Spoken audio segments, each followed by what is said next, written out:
Wife divorces me to live off other men's money, now wants me back after realizing no one wants her. About 7 months ago, Emma, my ex-wife, 42 female and I'm 44 male, moved away for her new job. She had been offered an upper management position in a company that she had applied to without my knowledge, and the reason she had done so was because she knew that I would never agree to move away. We had been together for 12 years, married for 10, and we have 8-year-old twins together. Both our families are situated here, and a few years ago, my father was diagnosed with leukemia. Since then, it's been very difficult for our family because my dad's health hasn't been great and we are always afraid of when we might lose him. Naturally, as his only son, I want to be here for him and also for my mother, and so, I hadn't wanted to move away after my dad's diagnosis. I thought that Emma would understand what I was going through, but instead, she told me that I was being a little too sensitive and that I can't just keep turning down opportunities to work out of state and expect her to do the same just because my dad was sick. Before my dad fell sick, we had actually been planning to move away because she wanted a change of pace, but after my father's diagnosis, I told her that it would not be possible for me anymore. She tried to be understanding of it in the beginning, but gradually, since last year or so, she had started to become very restless, and we had been fighting quite frequently over this. She wanted to move away because she felt stuck here, and I couldn't possibly think about moving away while my dad was in such a condition, especially since it would also mean having to leave my mother to deal with it all on her own. Even if I had had any siblings, I wouldn't have been able to leave because my conscience wouldn't have let me. And I kept trying to explain that to Emma, but she refused to see my point, and I just felt like she was being selfish, whereas she felt like I was the one being selfish.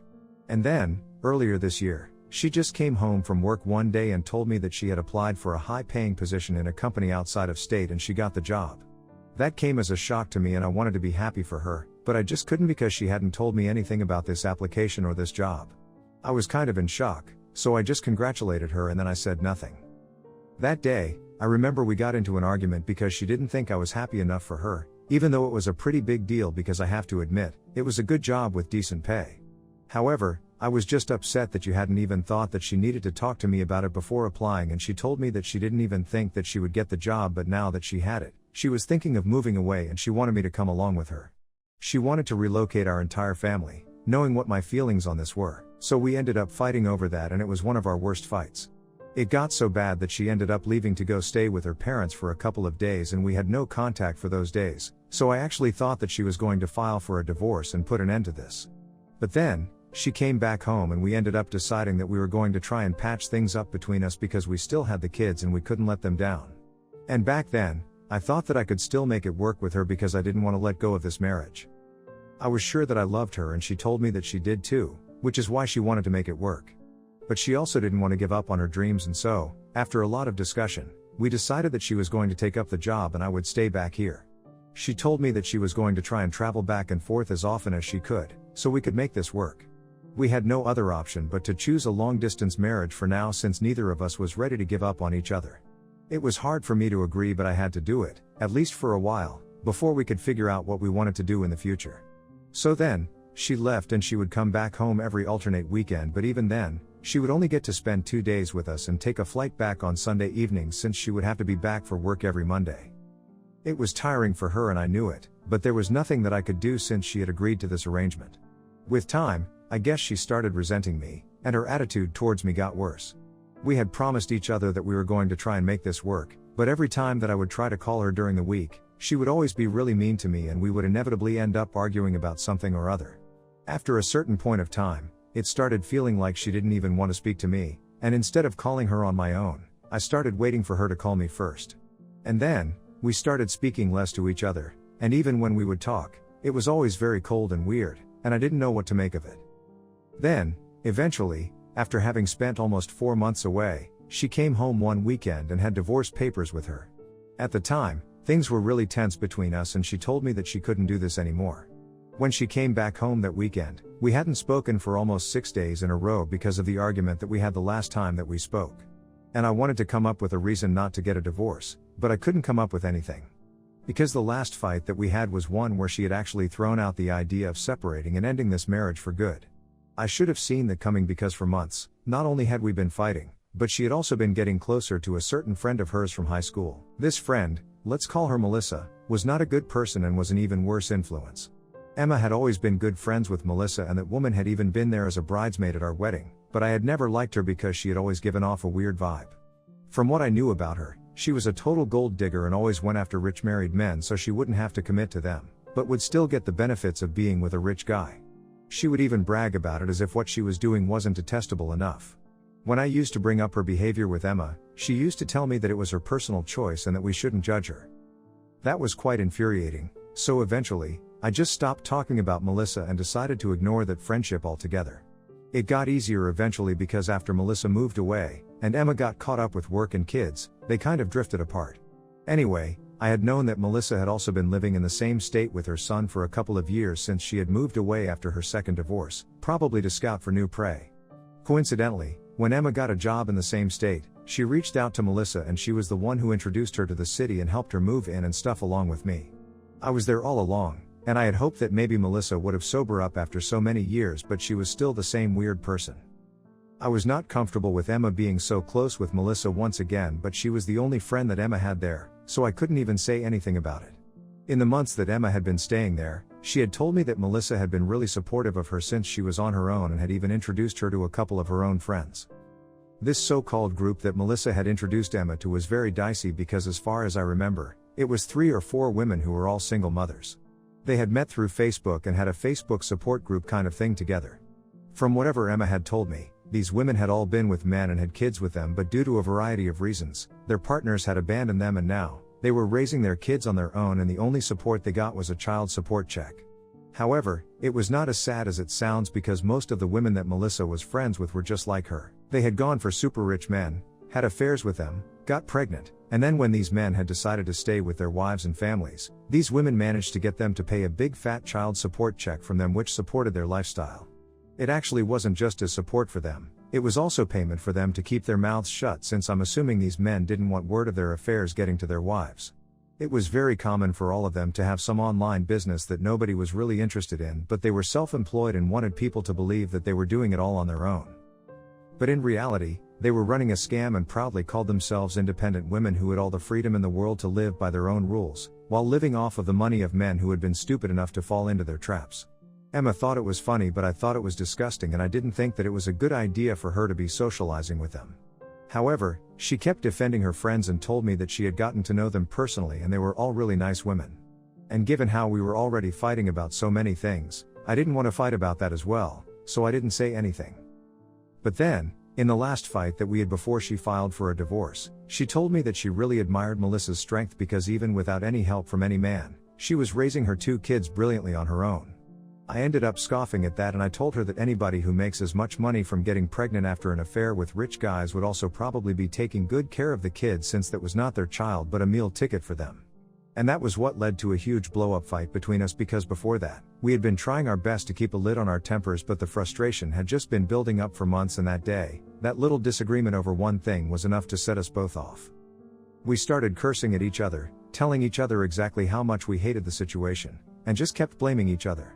After one point, she just said that if we were just going to fight like this all the time, it was probably better for us to go our separate ways and then disconnected the call. I thought she didn't mean that and I thought that she was going to call me and apologize, but that never happened. And I was really upset with her as well, so I didn't bother to reach out either. That weekend, she showed up with the divorce papers and I decided to go ahead with it because I couldn't find a reason to stay with her anymore either. We had tried our best to make it work, but it didn't, unfortunately, and even the kids, the ones we were supposedly staying together for, hardly got to see us together and even when we were together, we were not happy. So rather than letting them grow up in a toxic environment, we decided to get a divorce. The divorce process was relatively simple since we don't have a waiting period here in our state and we only had to divide our joint assets, which was simple enough. I got to keep the house and the kids since she didn't want to take them away with her right now and said that at the moment, we could stick to our arrangement of her coming back here every weekend to meet them. We had been splitting the cost of raising them anyway, so we continued to do that. Once they were a little older, we would leave it up to them what they wanted to do. It was not convenient for either of us, but we didn't want to fight for custody since we believed that our kids deserved both of us in their lives. As for the house, we had a verbal agreement that we would put it up for sale in a few years and whenever it sold, we would split the money. Anyway, the divorce was finalized about a month ago and I didn't think that she would speak to me after that because even while we were getting divorced, we hardly had anything to talk about outside of the meetings with our lawyers. Now that everything had been finalized, I was trying to cope with the situation since even though it actually felt like nothing had really changed since we were still going to stick to the same routine, life was definitely going to be pretty different for me now because I was no longer married to Emma. My kids were also very confused about what was going on, so I had to explain to them that their mother and I were no longer together, even though nothing exactly had changed. But last night, she decided to call me up again so we could sort things out between us and give our relationship another chance because apparently, she had made a huge mistake and she wanted to reverse the divorce. I could tell that she had been crying and she was pretty much hysterical on the phone call. She started ranting about how she had unintentionally glamorized the lifestyle that Melissa and her friends had been leading, and because of that group, she had decided to file for a divorce. She hadn't mentioned it to me earlier because she knew how I felt about Melissa, but after that last fight that we had, she had spoken to her group of friends, and they had told her to go for a divorce. She had been skeptical about it initially, but they talked her into it, so she spoke to a lawyer that they put her in touch with. But 1 month has passed since then and she has tried literally to get herself to move on, like dating apps and blind dates and even going out every other night, but has only ended up hooking up with random people, and that has only made her feel pathetic because at least with me, even when we were fighting, she knew that she loved me and I loved her. Now, she's just really lonely, and more than anything else, she also misses the kids. Her friends told her that this would pass, but she hasn't been able to get rid of the loneliness and the guilt after the divorce. On top of that, her company had been doing pretty well when she joined, but she has had several pay cuts since then because apparently, they had kind of embellished how well they were doing to get her on board, and her income now doesn't match what she had been offered initially. It's not just her, everyone in the company has been going through the same thing, and they keep telling people that things will work out if they keep working hard, but she thinks it's just so that they can retain their employees, and that's another part of the reason why she wants to come back to me. She said that she really wanted me to consider it and reverse the decision to get divorced because she just misses her family and what her life used to be. But after she was done talking and explaining her situation to me, I just felt furious with her because I couldn't believe that she had allowed her stupid and immoral friends to talk her into getting a divorce. I had always warned her against Melissa, and I had also made it very clear that I didn't like the company she was keeping after she moved away, but she never paid any mind to me. And now, they had turned out to be the reason that she ended up making the decision that she did. Had it been her own mistake, I might have even been all sympathetic towards her, but the fact that she had chosen to listen to people that I hated, really got on my nerves. The audacity to call me up and start crying about all of these things as if it had all been very easy for me, just made me very upset, and I ended up snapping at her. I told her that she had dug her grave, and now she had to lie in it because I was not going to help her out here. In spite of everything, I had tried my very best to make this marriage work. And I'm not talking about the last few months, I'm talking about ever since my dad fell sick. I had been fighting for our marriage relentlessly, and for a while, so had she, but she had been immensely selfish for the past couple of years, and that's how we had ended up here, divorced. The least she could have done while she had been staying away was at least try to understand my feelings and situation, but she allowed herself to get carried away by friends whom she knew I did not like. I told her that she was not a high school kid anymore, and that a juvenile excuse like her friends had influenced her to make bad decisions was not going to work with me. She wasn't coming back home drunk to her parents. This was a very different situation, and it had affected my life and even the kids. And now, just because it's inconvenient for her, she wants to reverse the divorce. Firstly, of course, that's not how it works, and secondly, even if it did, I wouldn't do it. I was really upset by everything she had told me right before that, and I just couldn't hold back.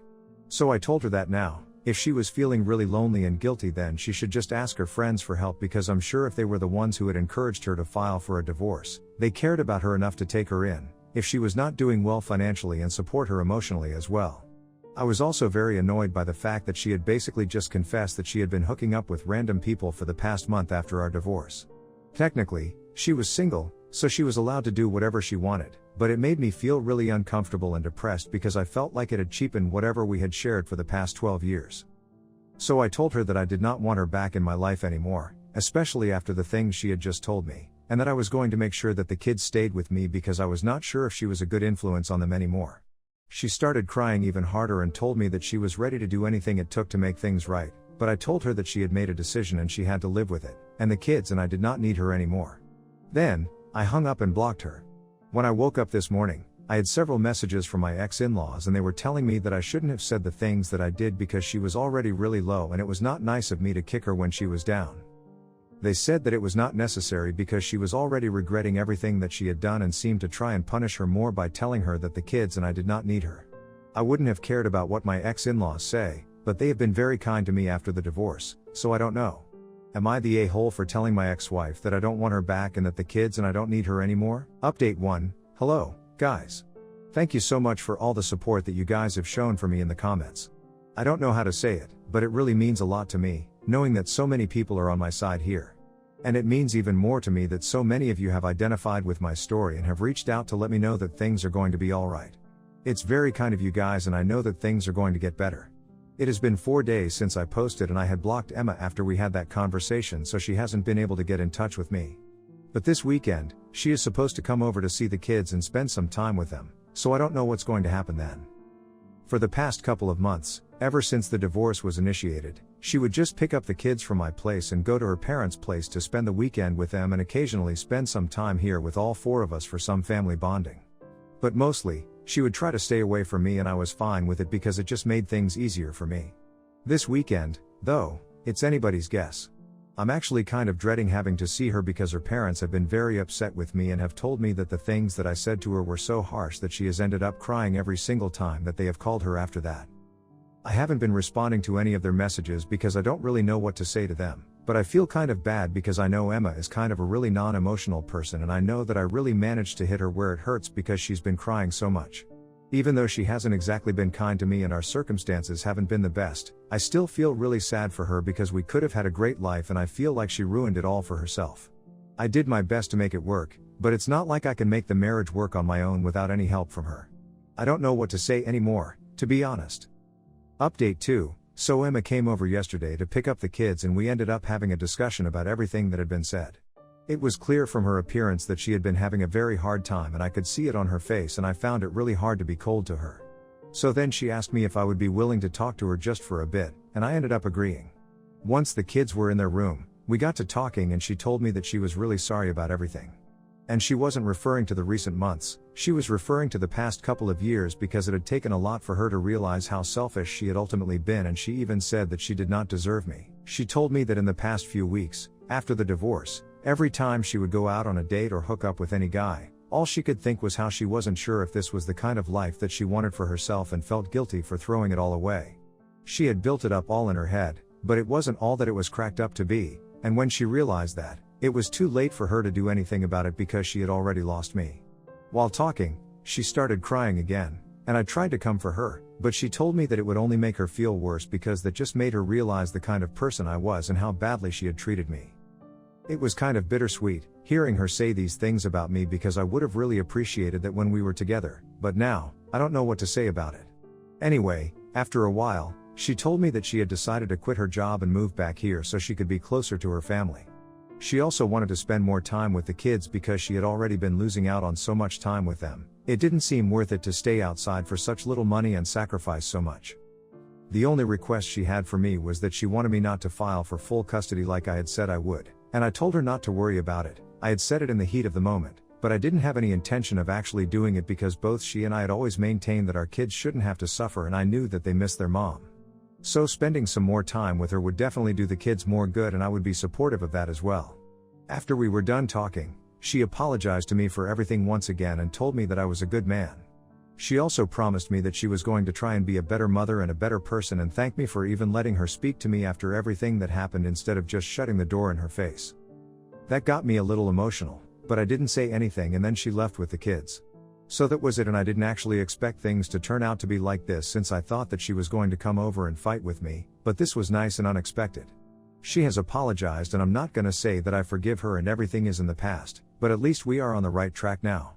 I don't think I can go back to her again. That's very unrealistic after everything that has happened, but the least we can do is try to co-parent our kids to the best of our abilities and make it as peaceful for them as possible.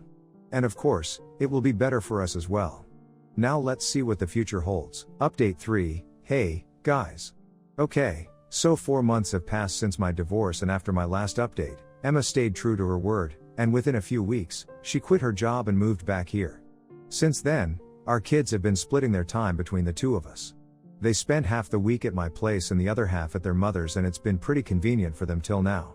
Emma had been with her parents for a couple of weeks initially, but then, she was able to find an apartment a few blocks away, and the kids are having a lot of fun because they have 2 homes now. As for my ex-in-laws, we are back on normal terms. Of course, we don't speak to each other on a regular basis, but they have apologized to me for bothering me back when Emma was having her breakdown, and they told me that it was not my fault, but as her parents, they were just really stressed out and they ended up blaming it on me because it was a bit of a knee-jerk reaction. Emma and I are also back on decent terms. I wouldn't say good terms because it's not like we are friends, but we are cordial with each other and have kept things civil. I'm also slowly but surely moving on and trying to process everything that has happened, and it's going well so far, and I'm hoping that it continues to get better after this as well.